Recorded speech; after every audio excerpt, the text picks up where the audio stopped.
Oh shit. Are we live?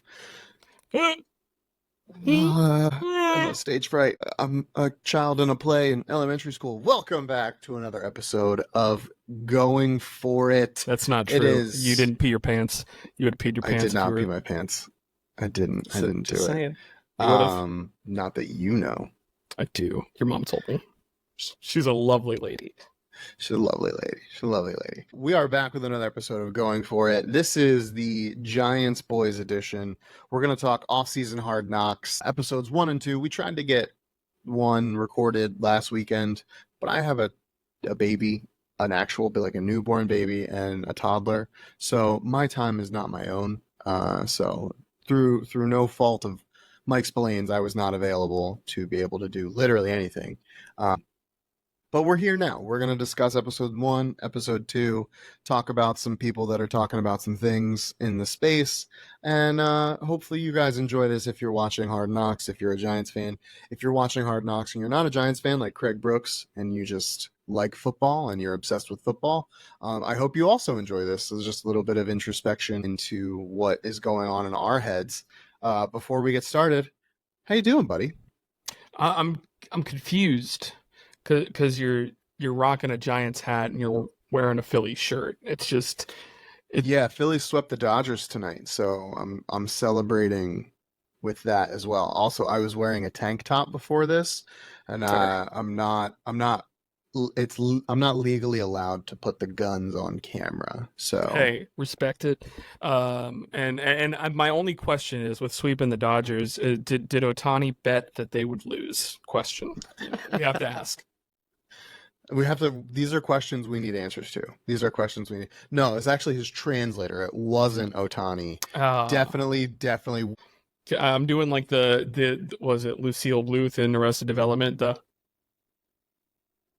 she couldn't wink at all, like didn't know how to. It was terrible. So I just watched The Tangent real quick to start our show. Love I it. just watched We're The in. Emperor's New Groove with Carter. Oh hell yeah! Yeah, we just popped that on the other day for the first time, and I'm getting visions of Kronk going, "Right." So that's what popped into my head when it was like, no, it was his translator. Right. Hold on, Patrick Warburton growl. I speak Squirtle. Underrated film. Fantastic.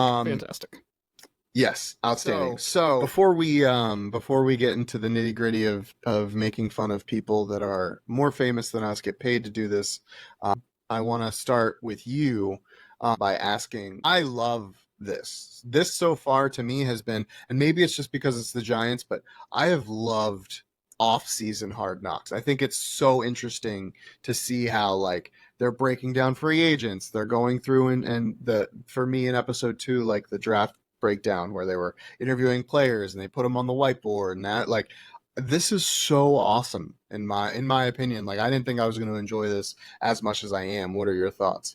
So, I mean, I was always a big fan of, especially being a Giants fan, when they would do like a Giant Life videos, and they would do like the one specifically like around the draft, and they would usually show a little bit of like, here's the person that we drafted, here's some of their interview, and then like here's us calling them on the draft night. The fact that we're kind of getting an extrapolated longer version of that, and here's the other thing, like Pat and I, we've been friends for A really long time. 12 years now, probably Something like that. Like maybe 13. We've been friends for a very long time. Both been Giants fans our entire life.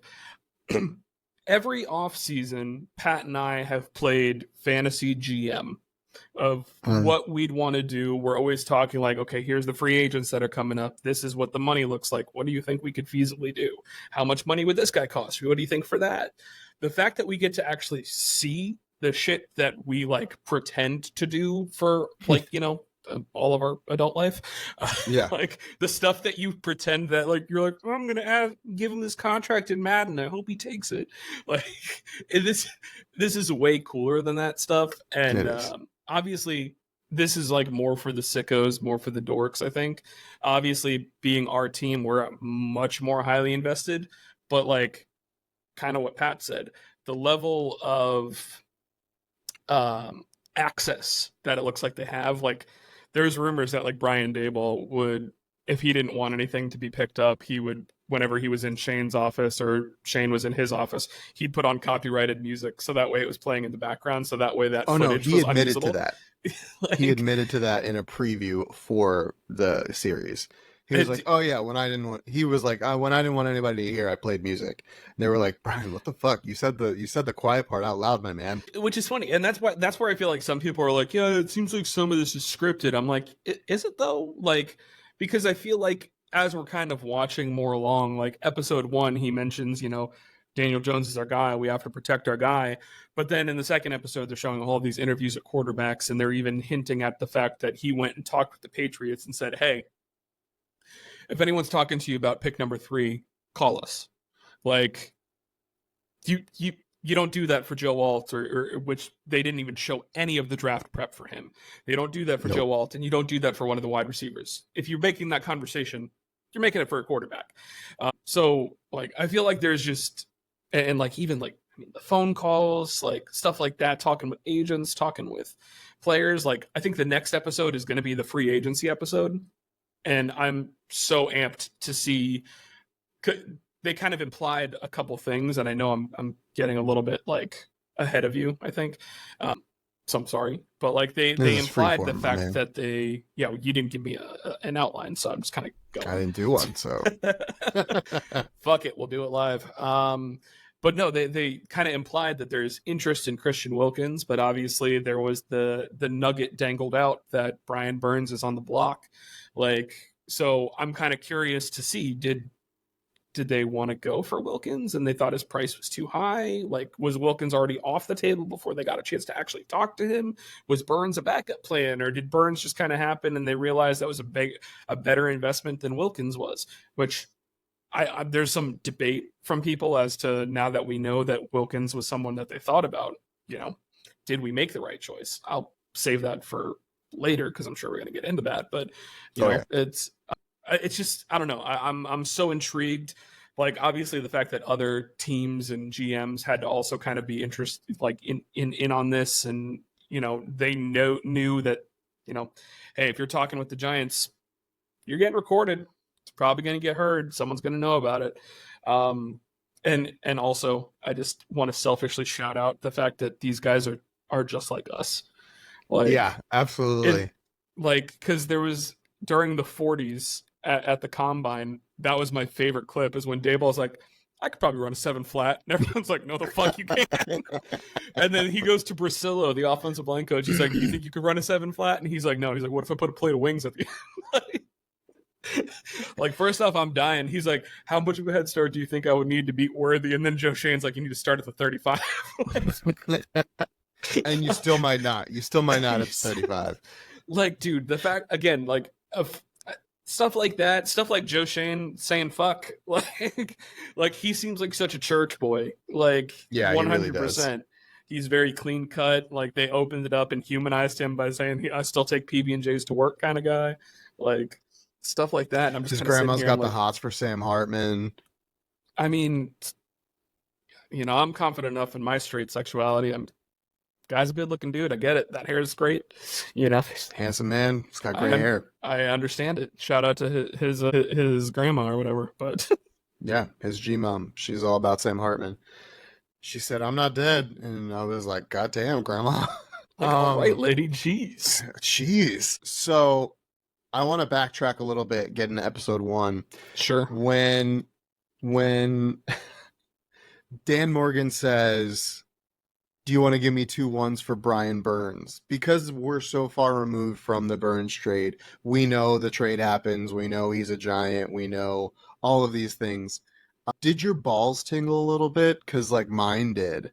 And for those people that are saying, like, Joe Shane is not doing enough, isn't, like, being active enough, didn't make the right moves, this and that, the fact that it started in jest as 2 1s, it was immediately brought down to a 1 and some other things. Shane is ready to offer 2 2s, and he ends up giving a 2nd and a 5th, I think is like a masterclass. Yeah, I mean, if anything, sorry I laughed for some reason. I guess you had a thumbs up in there, and since you have an Apple, it does that. If it does the same if you make a heart gesture with your hand. I learned that. It's supposed to. I guess there it is. So stupid. Yeah. I hate it. Shout out Apple. Yeah, I don't have an Apple, so but no, dude, that's one of the things that like you always get so excited to know how those conversations happen because you really don't know. Like he was just joking with the Panthers, realistically knowing there's not a goddamn thing that they could go ahead and do to trade up to 6 because they didn't have a first round pick. Literally nothing. So him just saying jokingly, you want to trade up to 6?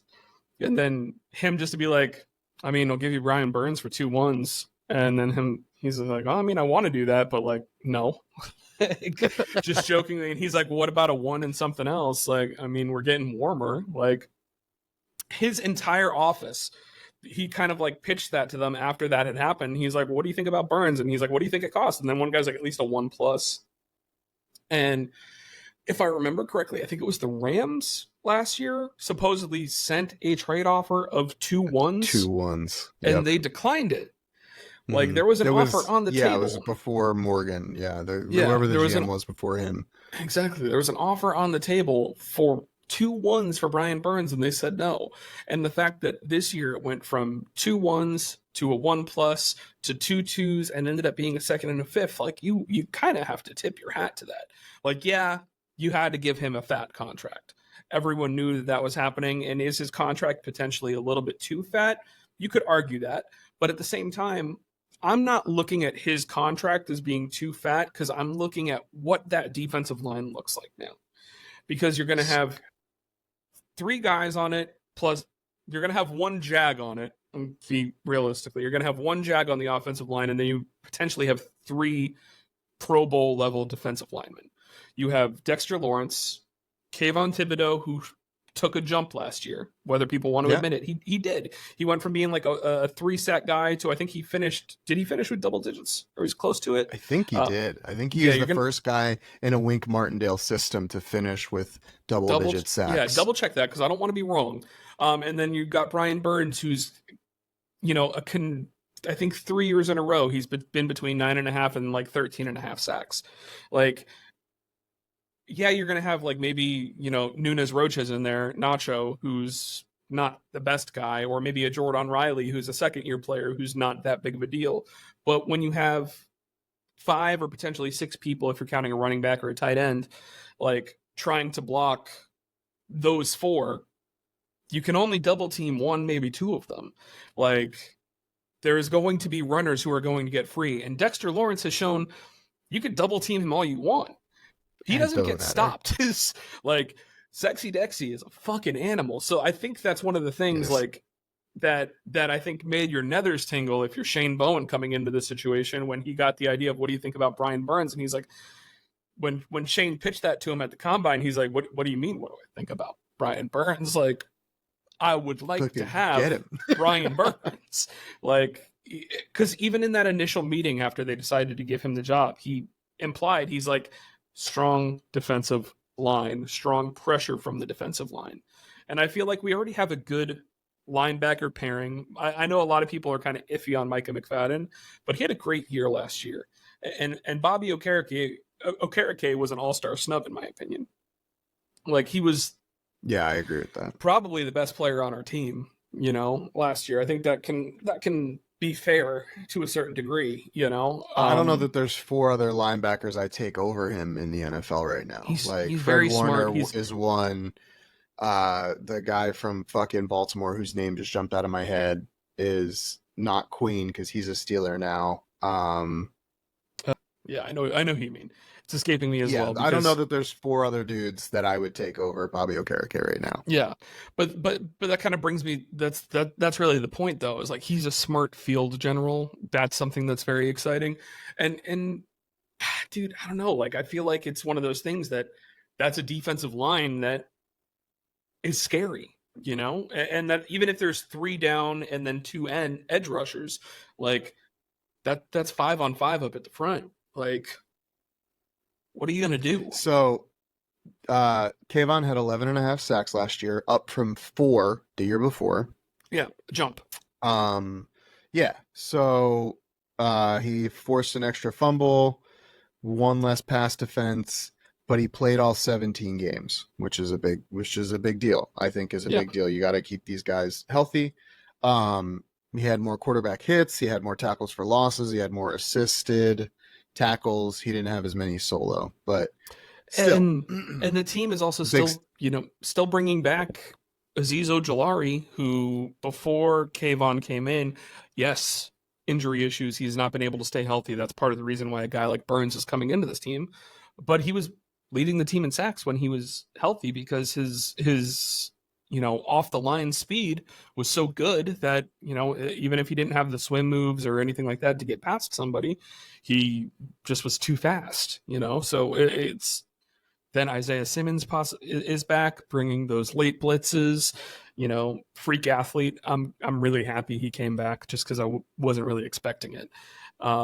yeah. I do like the defense, and I think that addition, I'm so excited to see how like the rest of those talks go in this next episode.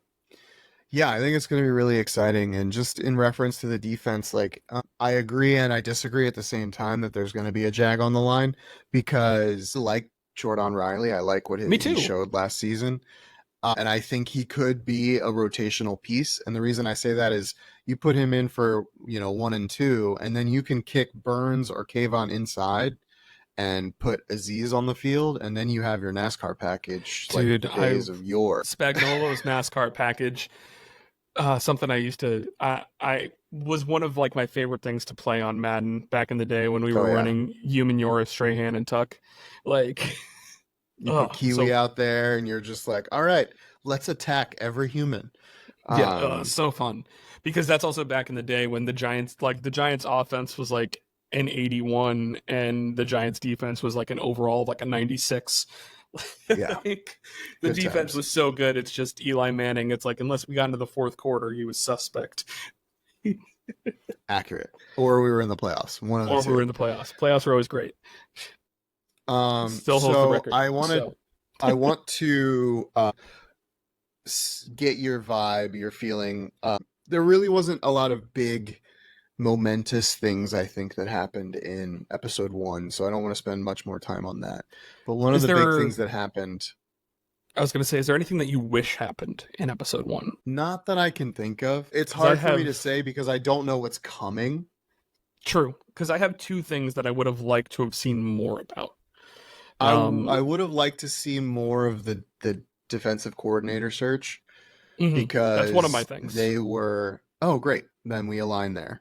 Because I know that I think all Giants fans know that Shane Bowen wasn't the first choice, and them having Final Cut made it look like he was, but I think he was choice number 3 behind the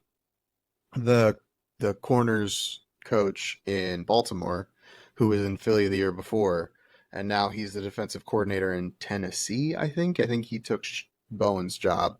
They offered it to the outside linebackers coach in Buffalo, and McDermott made him defensive coordinator in Buffalo, so he didn't have to move. So he took the Buffalo job instead of the Giants job, and then they went to Bowen, who I think is option 3. And I don't think he's a bad choice by any stretch of the imagination, but I would have liked to see that process, how that worked out, a little more. I definitely agree with that, and I'm also not mad about getting a guy from like the Vrabel coaching tree. I feel like, especially a defensive coach under Vrabel, you're going to get someone who's going to be disciplined. But the other thing is I would have loved to have seen more of, what happened with Wink. Like, I wonder if that's one thing that they probably didn't have clearance for, or maybe it was really ugly. But I would have liked to have known, like, that was something that was unexpected. We didn't plan on that. There was talks about the offensive coordinator changing. And you know who we haven't seen at all in this? You haven't seen Mike Kafka at all. You know? So just a curiosity, You see Brandon Brown, you see Shane Bowen, you see Brian Daboll. I haven't seen Kafka. So Daboll even said, I listened to so there's a podcast that goes along with Hard Knocks for those of you that don't know. and it's hosted by Peter Schrager, and it's really good. I enjoy it. And he I had haven't listened Dable yet. I on got after to. this episode, and Dable said a lot of this is more focused on Shane and his guys. Like, there's not a lot of the coaching staff other than like the big things, the draft, the interviews, like those things. Obviously, the coaching staff is going to be involved, but he anticipates that, you know, the Shane group and his guys get the focal point here because there's not really a whole lot going on the field. So I think that that's why. But I agree. I think I would have liked to see more would happen with Wink. But I think that again, that's another gift of them having Final Cut because they probably didn't want to look like they were in a burning building as much as they were. Like Mhm. the mass exodus that almost happened this offseason had a very bad look from the outside for this very historic franchise.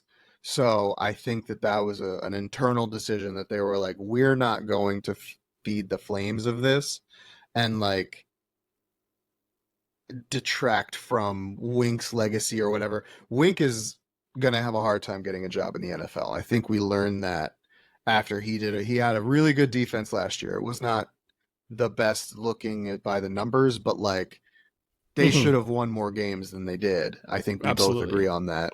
Yeah. And it was not his fault, but the way he handled the situation, the way everything kind of broke down, you are now going to be looked at as a cancer and you're going to have a very hard time getting a DC job in the NFL. I mean, that's why he is in college now. Michigan, I think, right? Yeah, Michigan. Mm-hmm. So, but before we pivot to episode 2, episode 1, John Mara is in Joe Shane's office, and they are talking about Saquon Barkley. So again, we know what happens here, and we will talk about this at length. For any of my friends, family that listen to this that are Eagles fans, don't worry. The time where Pat shits on the Eagles is coming. But May not be this episode, but it might not be this episode. But when Mara says, I don't want to lose him, my preference would be to keep him. And Shane says, we're paying Daniel $40 million. We're not paying him $40 million to hand the ball off to a running back making $12 million. What are your feelings about Mara in that situation, trying to be the owner and be like, give him what he wants. I want him here. I want him here. And what are your feelings about Shane being like, look, man, I get that you want him here. I see him as a valuable piece because he obviously does. He offered him a boatload of money, as he stated in episode 2, the year before, and Saquon said no. He even, in what looks to be assumed in previews in episode 3, also, God damn it, also offered him a boatload of money, but only $500,000 less than the Eagles did, and he moved to the Eagles. So like, still was asking, like, still a lot of money, $25 million guaranteed. So what were your feelings about that with Mara and Shane on both sides of that? I mean, it's not surprising. And I feel like it's one of those things that you probably see that with a lot of owners around the league. It's just normally it's only with like the vocal owners that something like that really like gets super noticed. Like you notice it a lot more with Jerry Jones because Jerry Jones has to make it all about Jerry Jones. But when it's happening, in the background from, it's a little bit less noticeable. So getting those eyes and to see how Shane navigated it, I thought was really cool. Just because for me, obviously Shane is a younger GM and he's more analytics driven. It's mentioned in that first episode when they're at the Senior Bowl or the Shrine Bowl. It's one of the two. Yeah. And he's talking to Frank Gore, and he's like, he said, he's like, we'd love to keep Saquon, but at the same time, you know this too. He's a great player, but he's 27. 27 is where you usually start to see a big decline in running backs, and it's kind of hard to commit a large sum of money. He's like, I think that the world of him as an athlete and as a person, and I hope that that decline doesn't hit him.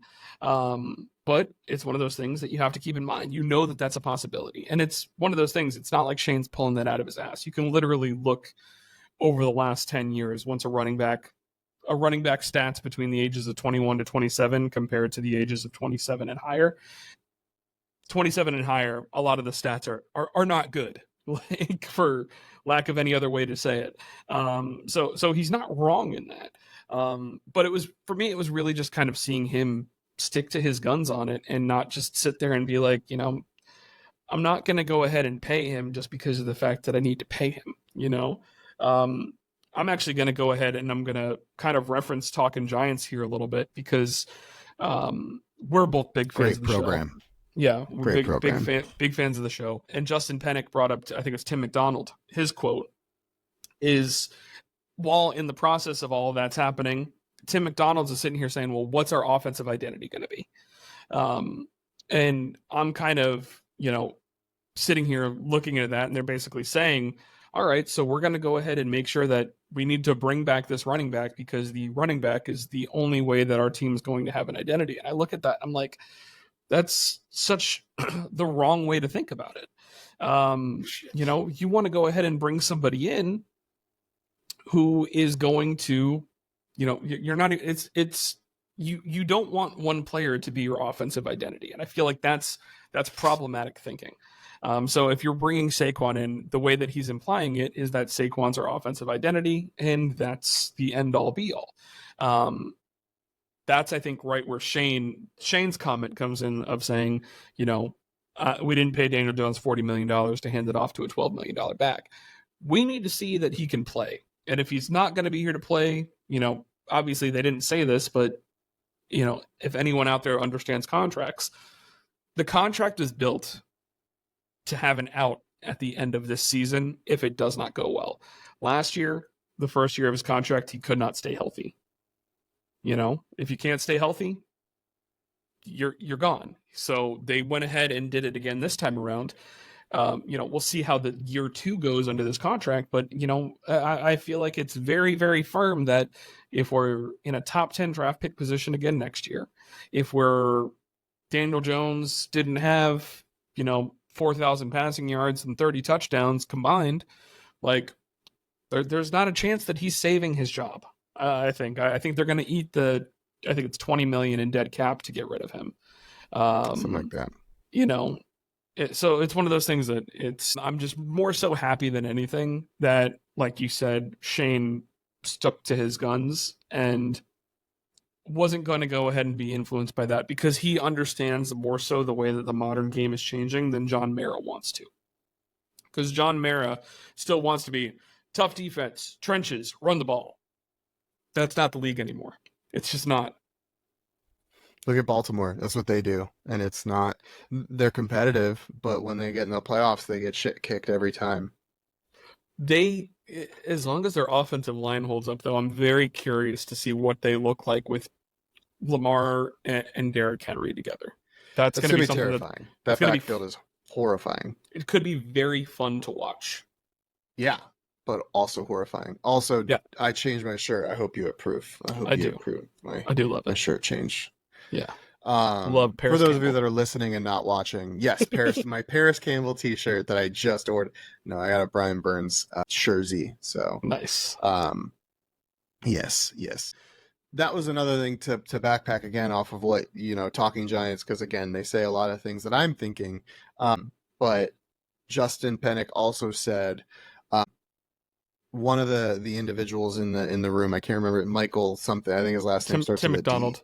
Or Tim McDonald, you're right. Yeah, that's what it is. Because I mentioned Tim McDonald is the son-in-law of John Mara, so there's a little bit of nepotism there. And baby. He does say, like, to piggyback off what you were saying and the quote you used, Pennick made the perfect analogy, in my opinion, and made the perfect pivot, and was what I was thinking immediately, which is this offense hasn't been good. You want to pay a guy who's been the focal point of an offense that hasn't been good. And I love Saquon. I have Saquon stuff behind me. I love Saquon. Like, I was so excited when we got him. Yeah, I have multiple Saquon jerseys. Like, he was the prince that was promised, like heir apparent to, he could be Ahmad and Brandon Jacobs, like thighs for days. Like, I get it. Like, I love Saquon. We both tried very hard to get his shoes when they dropped. Yeah. It did not happen, and now I feel pretty good about it. Yeah, But now I feel a little better about it. but you can't be like, well, he's been our offense. Well, we haven't scored fucking points for 3 years. So I don't know. Maybe we need to make someone else our offense, guys. Can we not have any like deductive reasoning and any logic in this conversation? Like, and this is not to say that Saquon isn't a gifted back, isn't a top 5 running back in the NFL. Like, this is not to say any of that stuff, or that like he's even had pieces around him. But you said it today in a Twitter message that we were going back and forth talking about. A running back is a final piece to add. A running back is that last little piece you need to get you over the top, and that's to get you in the NFC Championship game. It's to get you in a Super Bowl. It's to get you winning divisions. Like, that's what that piece is. It's a luxury. Mm-hmm. The Giants are not in a place right now where they can afford fucking luxury. Yeah. And like, realistically, did we let Saquon go, and is he going to win a ring in Philly? I mean, I think that there's a chance. Yeah. You know, because they were at the point where that's the luxury that they needed, and I'm, as much as I fucking hate the Eagles, like I'm not going to sit here and deny that they're a good football team. They're a good football team in spite of their head coach, but like, that's a different story. He's a fuckback. Yeah, no, not like Nick Sirianni, but it's one of those things that you're right. And the offense hasn't been good, and we're not going to go ahead and invest money in Daniel Jones for him to hand the ball off. So change things. They decided to go ahead and change things. And that's, granted, we know the spoilers of how the draft happens because it already happened. That's why they went and drafted Malik Neighbors. Get him a guy, because you know what Daniel Jones has not had his entire career as a New York Football Giant? A number 1 wide receiver. So change things. He doesn't have that elite running back anymore. He's got a good running back there in Singletary, but now he has to get the ball to the wide receivers that we're investing in, so Malik Neighbors, come on up. There's been a lot of capital put into that wide receiver room that it's time to see what's in there. Like, Wan'Dale Robinson 2 years ago was a draft pick, not this draft, 2 drafts before, tore his ACL after his rookie season. Sucks. Yeah, high pick. Darius Slayton was, I believe, the year before that, was a 5th round pick, but has been the number 1 receiver on this team for the last 4 or 5 years.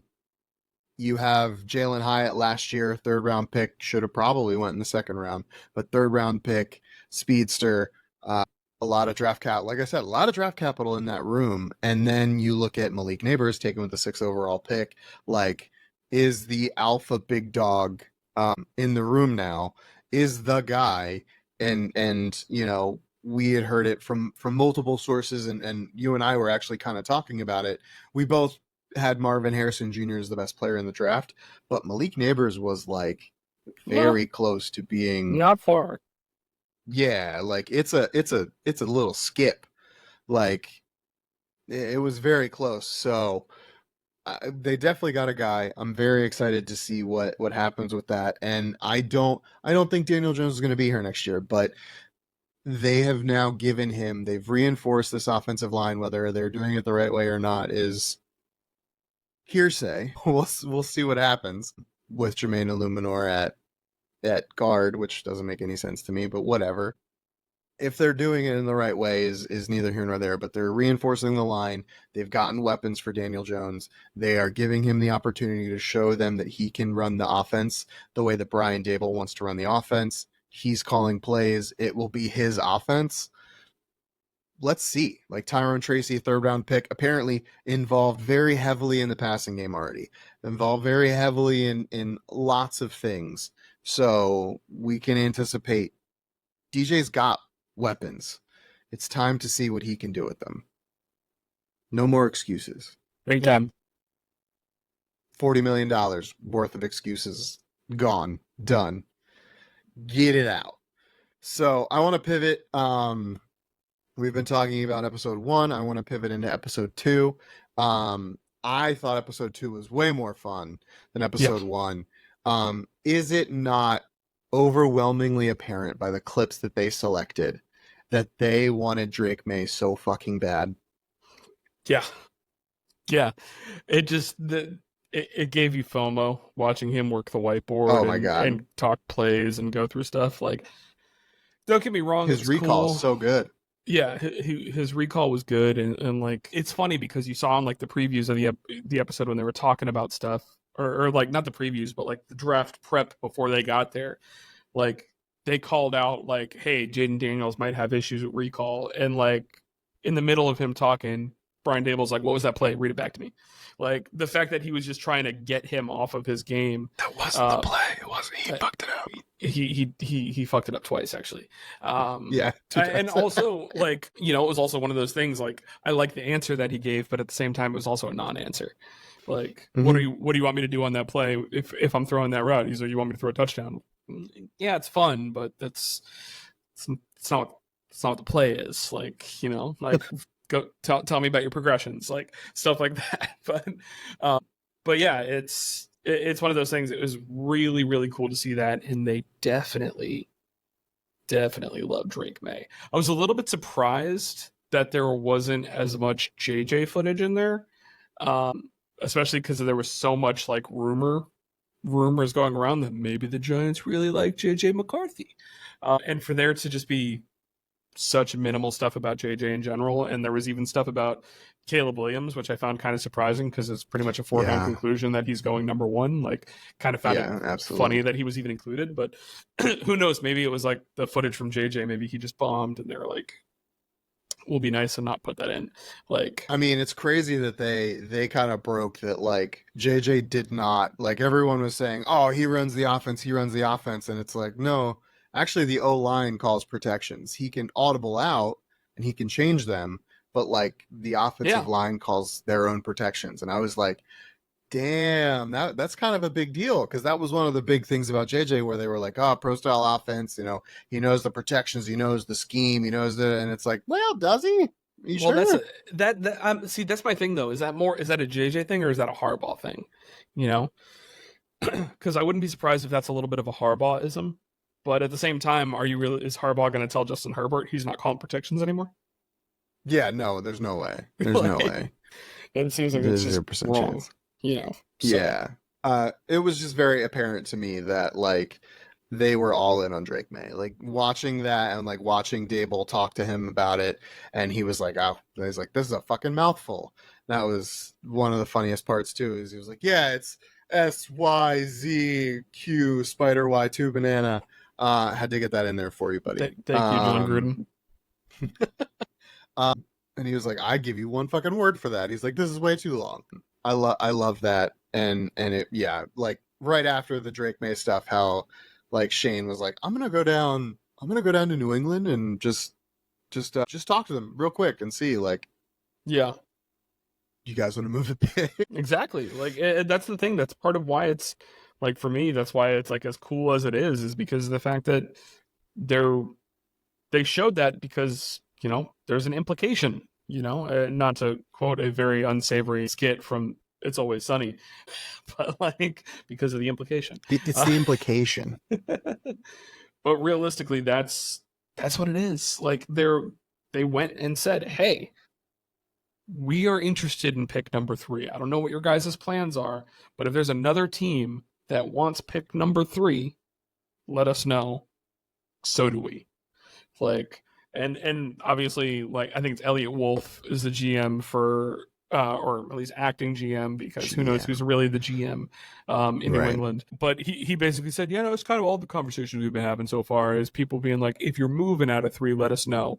Like, I guess there really wasn't offers. That's where I'm excited for the draft episode, because they're more than likely, if there was an attempted trade, I feel like we're going to see it. There's you don't plant that initial seed and then not show them trying to call to move up. Like, well, and like you said, like there's no, like, I know they tried to after after the draft, like it was like a leak that they were trying to move up for Joe Alt, and it was like it was very apparent in that episode that they didn't give a fuck about Joe Alt. Yeah. Like they are all in on getting a quarterback, and Like, that's what they fucking wanted. did they interview him at the combine? Probably. You're going to interview all of the top 10 prospects if you're a top 10 drafting team. You know, I'm sure they absolutely interviewed him, but was that the most important thing for them to do? No. Well, yeah, because like if they take Alt at 6 after like quarterback, and then it goes Marvin Harrison Jr., Malik Neighbors, like obviously you want Rome there as the third best wide receiver prospect. But like you take Joe Alt there, I'm not upset. I'm not like, well, this is fucking bullshit. Like he's probably the best player on the board at that moment in time. Mhm. So I'm not in love with the pick because we've invested so much within the offensive line, but like I'm okay with it. So yeah, you should still interview him, but like they wanted Drake Maye. Like they were salivating at the mouth for Drake They Maye. weren't mad about getting a wide receiver. They were not mad about getting a top wide receiver, especially with how high the talent of the top 3 wide receivers in this draft was. But they wanted the quarterback. They wanted the quarterback. Yeah. They got the best consolation prize they could because they also clearly, again, with there not being as much attention on a JJ McCarthy, clearly they were not going to reach for JJ McCarthy at 6. So yeah, which does lead me to curiosities if we're going to see any calls about a trade back. Like if anyone tried to call them at 6 to see if they wanted to move up because teams wanted JJ. So curious. Yeah, I'm curious to see because nobody else traded out of that area either, and it was weird. Anyway, I wanted to get your viewpoint on, and I also want to give you flowers. You have said for months, and I know we said this on our draft recap and like when we were talking about that, but you said for months that as soon as Harbaugh got hired, they were taking Joe Alt, and I was like, that doesn't make any sense. And you were like, no, dude, it's a Harbaugh move to take Joe Alt. And they fucking took Joe Alt. So I, again, want to give you your flowers for that because goddamn did you nail that. As soon as that hire happened, I was like, all right, well, one of the wide receivers has fallen to us. Like, because they're not drafting a quarterback. Like, so, and that's still, and the fact that I still felt that way after they got rid of Keenan Allen and Mike Wallace, right? Not Mike Wallace. Williams. Sorry, I got my mics confused. Your mic's confused. I get it. Mike Wallace has been gone for a while. Yeah. He's not been in the league for a bit. My bad. It was Mike W. It's cool, man. Okay. It happens. So talking about wide receivers now, I want to continue on with this. I wanted Malik. You wanted Rome. After seeing the little snippets we saw, has your opinion changed at all? Are you still like ride or die with Malik? Like, what are your feelings? So first, I think that they really had no. They knew that they weren't getting Marvin Harrison Jr. Yeah, but I will say I want to go ahead and give MHJ some credit because they kind of threw some cheese at him to be like, that's kind of a shitty throw to you though. Like, and he really didn't bite on it, and I thought that was cool. He did not. Yeah. The thing that I would say though, it's a dichotomy of an interview. In the 2 little clips that we got. If you look at the clip from Malik was talking like he was Malik. He wasn't trying to be somebody he wasn't. Hey, if you're not getting the ball, are you upset? Yeah, I am. I always want the ball. I should be getting the ball. Like if I'm game planning to get the ball and I'm not getting the ball, I want the fucking ball, And Dayball basically saying back, yeah, we want somebody that wants the fucking ball. Even Brandon Brown talking, he might be a little bit of a diva, but when you look at guys that play the position, how many of them that are top guys aren't? There's not many. All of them have a little bit of a diva in them, as far as I'm concerned. And with Rome, I do like Rome. I still like Rome. Again, and I preface this by saying Rome and Malik, they might not have been that far apart on people's draft boards. 2 very, very different wide receivers. Like, oh, yeah. Big size difference, speed difference, shiftiness difference, different kind of routes. Like they can both, just be big deep threat guys, but Rome is a bigger body deep threat, whereas Malik is a burn you at speed deep threat. Malik is closer to Tyreek Hill than he is to Keenan Allen, and Rome is closer to Keenan Allen. Higgins. Yeah. So again, I like both guys, but for me, like the responses, like they were asking, I believe he was like trying to say like outside of football, what's your best quality? And he still answered with a quality about football. But if you listen to the way that he gave that answer, he wasn't necessarily, for me, he wasn't necessarily being Rome. He was being job interview Rome. Like he Yeah, I got approached that that too. very much like that was he had questions prepared that he worked through with his agent. This was a scripted response. He knew this kind of question was happening, and that's what he's been practicing in the mirror for the last 2 weeks.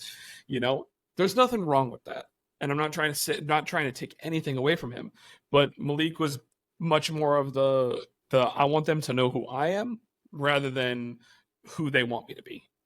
You know, and I think that's kind of the distinction between the two. And again, I still really like both players. I would have liked Rome if we drafted him. I like Malik. I'm happy we drafted Malik because of the fact that he's what our team needs. I think either one of them would have been a good choice no matter what. But you know, that's my take on the two because we didn't get big clips. We only got like maybe a minute or two of each, and like 30 seconds of Marvin Harrison Jr. So I really liked that Dable kind of put Malik's feet to the fire and was like, be straight with me. Like, be honest. Like, if you're not getting the ball early, are you pissed off? And he was like, yeah, I'm pissed off. I want the fucking ball. And it's like, you should get Jamar Chase vibes from Malik real heavy. Like, I look at him and I think Jamar Chase, like a faster Jamar Chase, because dude is fucking quick. But very excited to see. I'm gonna try to acquire all of the Malik Neighbors cards once things start dropping this season. I also can't wait to get some Brian Burns Giants cards. Very excited for that. I still need to ship out all of the cards that I have acquired from my friends, but you know, having a baby makes everything very difficult. Yeah, man, your card's right here. There he is. Hell yeah, Brian Bezerns. love it. Yeah, and then mine's behind it because it's literally the same thing. And I got this for Mike Thomas, who won't watch this. Oh, that's real nice. This That's TJ real nice Plott. Yeah, it's on card auto. The other stuff in there is kind of like not the best. Enclosed authentic memorabilia is not from any specific game or event, but the on card auto is tight. So I was like, on card auto is always special. Yeah. So anyway, I'm excited to get some cards and things hopefully this season. But yeah, I liked how Dable put his feet to the fire a little bit and was like, no, be honest. And Malik was like, I'm gonna be fucking honest. I want the goddamn ball. And it's like, yes, want the ball. And that's the thing is like, I feel like in this coming season, I think Malik has the opportunity to be more successful than Rome if Rome was the draft pick for the Giants, just because the thing that Daniel Jones does well is the quick game. He makes the one read and throw. He does that very well. Is just about the only thing he does well is one read and throw.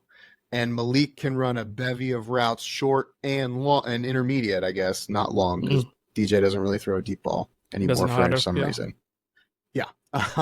He can run short and intermediate routes that can very quickly become touchdowns. So I don't think I think his barometer for success is much higher than Rome's would have been year one with this quarterback specifically. But that's just me. It's just I can see that at all. I can see that for sure. Because I think Rome is more dependent on like bigger body, good throws, back shoulder fades, things like that DJ's not necessarily the best at doing. Honestly, I think the person that hurts the most is Wan'Dale Robinson. I think Wan'Dale gets the short end of the stick there if they have to go to a short game because Wan'Dale's the slot guy and he's, going to get targets taken away by Malik. But anyway, I want to pivot now into a little bit of Saquon Barkley talk. Sure. And we can kind of wrap there after before we get into Saquon, you have things you want to say to Jason McIntyre of Fox Sports, I think. I just think so here's my thing. First off, we get it, dude. You're a Jets fan. Like you couldn't make any of that more obvious. You're a Jets fan. We're super sorry that Aaron Rodgers got hurt within 3 plays. Like, we know that you're butthurt about it, and you thought that you guys were finally going to be the team, and then you weren't. Like, granted, neither of us were, but like, I don't know, dude. Listening to him recap, it was after the first episode, and like he was like talking about how like Joe Shane was going around begging people like, dude, you want to trade? Do you want to trade? I'm like, did you fucking watch anything? He first off, it was his buddy who they were scouts with 17 years ago together. They're both GMs now, and him just joking, being like, want to trade up to 6? And then he suggests trading for Burns. Joe Shane doesn't suggest offering Burns or going for Burns. The GM does, and you're sitting here talking like he's weak and just joking, and it's not serious. I'm like, did we watch the same episode? Like, I don't know. Like, granted, I like Joe Shane, and I'm rooting for him because I think he's got a good football mind, and he took over a fucking dumpster fire of a roster. Dumpster fire of a roster and a shit cap situation. So it's not going to be the easiest thing for him to take over and for it to be something that's like fucking overnight or perfect, you know. But it's I'm just listening to he went on like a 4 or 5 minute rant that I sent to you, and I was just sitting here. I'm just like, first off, I don't like this guy's pedigree in sports is like he started out as like a betting guy, and then like kind of worked his way into being like Cowherd's lackey. Like I don't have a better way to describe it. He's the what used to be the sexy female co-host, and now they just realized that, oh, we can't do that anymore because that's really not like the way that we should do things. It's really not PC. So they just picked you because like they didn't have anything else to do with you.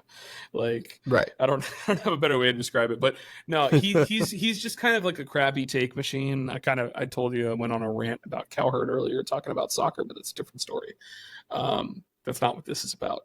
But yeah, I just kind of listened to that entire speech that he gave, and I'm just like, we watched different episodes. I feel like maybe you got a different tape. Like, maybe I didn't watch it live and I watched the Max version. Maybe there was a different edit. It was a director's cut that made him more likable to me. I don't get it.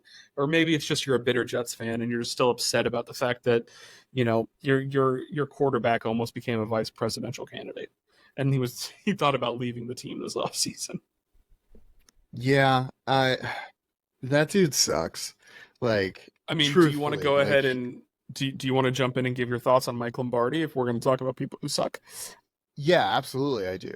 I just want to support you in your feelings about Jason McIntyre because I'm pretty sure we've both sent each other clips in the last like 7 months about how much this dude sucks and like his takes and how terrible they are. So yeah, like fuck this guy. He sucks. Speaking of sucks, I just want to say we're also, when we say someone sucks, like you're out there putting your opinion out. He's more than welcome. You know, granted, not that he's going to see our shit whatsoever, but if he wants to tell us that we suck, go for it. We all have opinions. That's what we're doing. We're not like asking for a guy to be fired or anything like that because I would never wish that kind of shit on anybody. But your opinion sucks. Sorry, Jason. But also, you're bad at this. You watched the thing and took no context out of anything that was on the television. So either like you struggle with comprehension, or you're bad at this. Like he just watched it go the whole time, just going Jets. Like Sauce isn't here, man. He's on the different show. He's doing golf stuff, my man. Like just. So speaking of sucks, Michael Lombardi has gone on a rant, a tirade in the last like 2 or 3 days about the Giants, and is kind of like up in arms about how they're paying Daniel Jones and they didn't pay Saquon, and like he's saying that this franchise is completely mismanaged and they don't have a direction and they don't have guidance.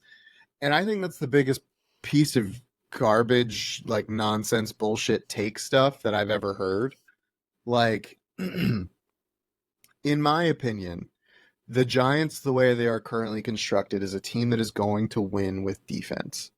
This is a team that wants to hold you to field goals and wants to hit your quarterback. They then want to be able to attempt to run the offense in the Brian Daboll-ian way and get the ball down the field, score a couple times, and then have their defense smother you some more. Saying that they don't have a plan is ridiculous. They obviously have a plan. Their plan is to draft and develop players. This is the first year I think you can expect people, or you need to expect people from that Joe Shane has drafted to make an impact, a serious impact. Like, you need to look at his first draft. Evan Neal needs to take a big step forward this year. If he doesn't do that, that's a missed opportunity. Kayvon, I think, needs to hit another level because he's got Brian Burns on the opposite side of him this year.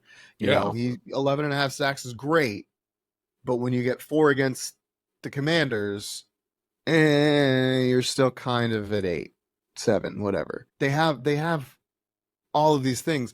They're reinforcing their offensive line. They just fortified their wide receiver room. I like the Theo Johnson pick to solidify the tight end room with Daniel Bellinger. Uh-huh. They need to fortify the offensive line, and they need a quarterback. What? I don't understand. They need a corner. They need some defensive line help. But, like, they drafted a safety. They have a young safety. They have a guy that they believe to be a number 1 corner. They signed Bobby Okereke to a linebacking deal, re-upped Dexter Lawrence for a long time. One of the best interior defensive linemen, maybe the best interior defensive lineman, not named Chris Jones. Brian Burns and Kayvon Thibodeau, maybe a number 1 and 2 edge pairing in the NFL, depending on the step Kayvon takes. Like, what?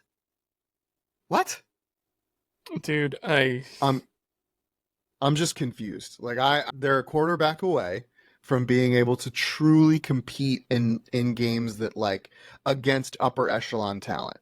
They're a quarterback away from being able to compete with the Baltimores of the world, with being able to compete with the Cincinnatis of the world, being able to compete with, you know, the Dallases of the world.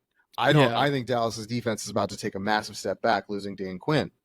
Yeah, for sure. And I think with the Lombardi point, I think my favorite part, I think it was Dan Schneider who I think it was Dan Schneider on Twitter, who I sent you his post where he was like, in regards to when Lombardi said, why don't they just try and talk Daniel Jones into taking a pay cut? So that way they could have franchised Saquon Barkley. It's like, first off, if we tried to tag Saquon Barkley again, he wasn't going to play. 100%. That wasn't mentioned in there, but he was 100% not going to sign the tag and would have sat out the entire year. Because everything that I've gathered from what I've seen from Saquon so far in this, his mind was made up. He was not a Giant anymore, no matter what he said to the press. And on top of that, you have no leverage to ask him for a pay cut. Aside from the fact that you just think he got injured and he wasn't very good, you gave him that money. The only other thing you could have done is try to restructure his contract to kick some cap down the road. But why would you do that when you already gave yourself a somewhat expensive out next year to get rid of him? So that way you can actually try and get a quarterback in here who's competent. Like, they gave him that contract with a purpose because they knew that they overperformed and made the playoffs. Nobody expected this team to make the playoffs year 1, including themselves. And by making the playoffs year 1, we pushed ourselves back in the rebuild of this organization. Then you gave him a contract. Then he got injured. Now we're in year 2 of the contract, but they never they would have given him a contract that didn't have a year 3 out if they believed in him fully. They don't. They gave him that contract because they thought it was a fluke. And that fluke was driven a lot by the defense playing really well and the running game. Now he doesn't have the running game. He still has a good defense. Probably, honestly, a better defense with the exception of maybe the cornerback position. And I do want to go ahead and shout out Shane Bowen pointing out Tyler Nubin during the combine. I thought that was kind of a cool nod, even though they didn't really touch on that much, but just like liking him and knowing that, hey, maybe he'll be there at 47. I thought that was cool. But dude, like, just the it's so asinine to just sit there and be like, they should have gotten him to agree to a pay cut. No quarterback in their right mind would just take a pay cut because they were bad. No, you agreed to give me this fucking money. You're going to give me the money. That's why, like, I use Major League Soccer, for example, because of the fact that I do that. You know, you can't, like, restructure contracts. Like, it doesn't operate the same. The only way that you could do it is, like, if you want to get rid of a player, you can either mutually agree to part ways if they're still under contract, or you just have to fucking buy them out, pay their whole contract to them now, and just tell them to kick rocks. But, like, you have to still pay them everything. Like, it's dude, it's expensive. Like, why would a person mutually agree to just, yeah, no, I'll take less money because I sucked. You're right. Like, That's what guaranteed money's for, baby. That's why. yeah, That's why they have that. That's why they negotiate that. And like the other thing is too that like yes, could they have asked him to take less money? Absolutely, they could have asked. He would have said no. yeah, First of all, because he's not. He doesn't want to take less money. He knows he's on the hot seat.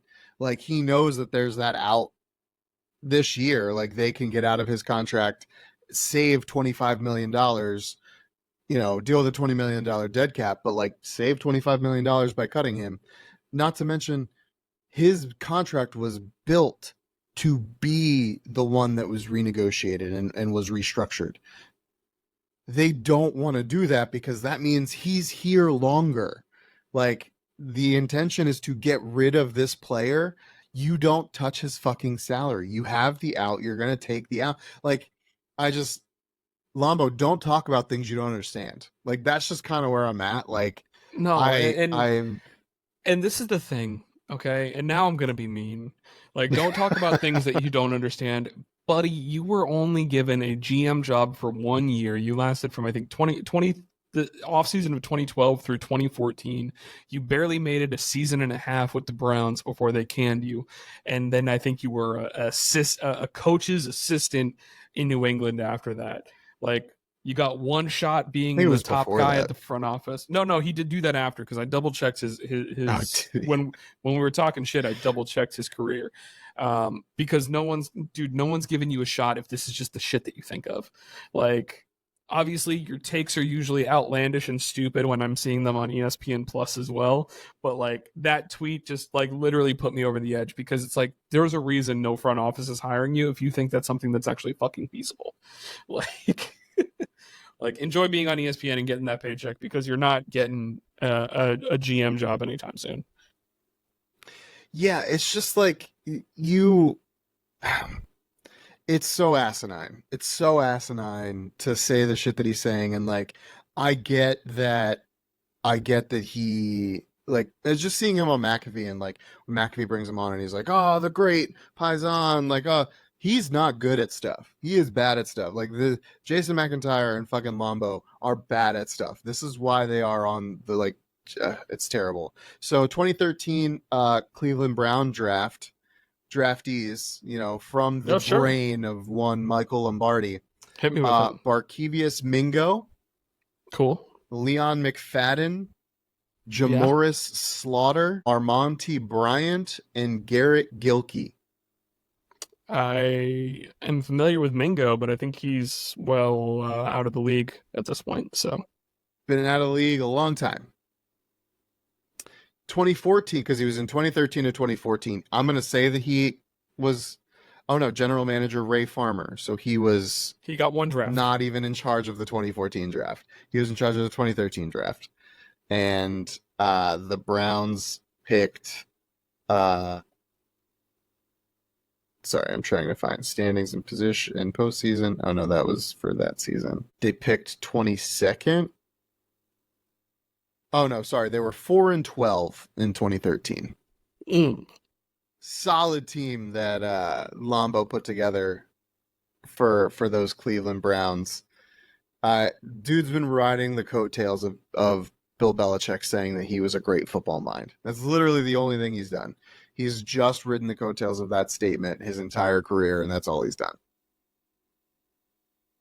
Yeah, and also he was a first round.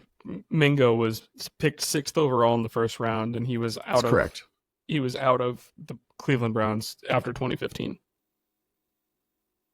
Like, so 2013, 2014, 2015 gone. And then he jumped around teams every year for like 5 years after that. Super good. It's not great. Your only draft pick. He was bad.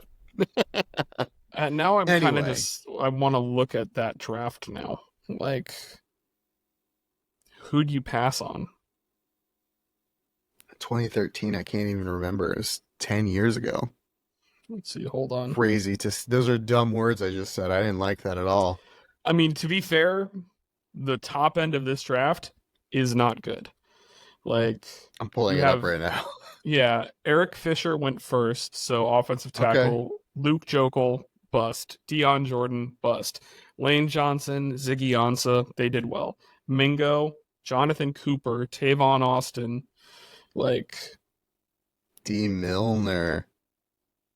Chance Warmack was okay for a minute. DJ Fluker was okay for a minute. Sheldon Richardson was okay for a minute. Kenny Vaccaro. EJ, this is the EJ Manuel draft. he was the Jesus. first quarterback taken in that draft. Oof. Eric Reed still kicking around. Justin Pugh. Oh my God. He might be the best player in this first round, not named DeAndre Hopkins. Yeah. Bjorn Werner. Oh my God. I remember when people were obsessed with him. Yep. This was an awful draft, and he somehow managed to have like some of the worst of it.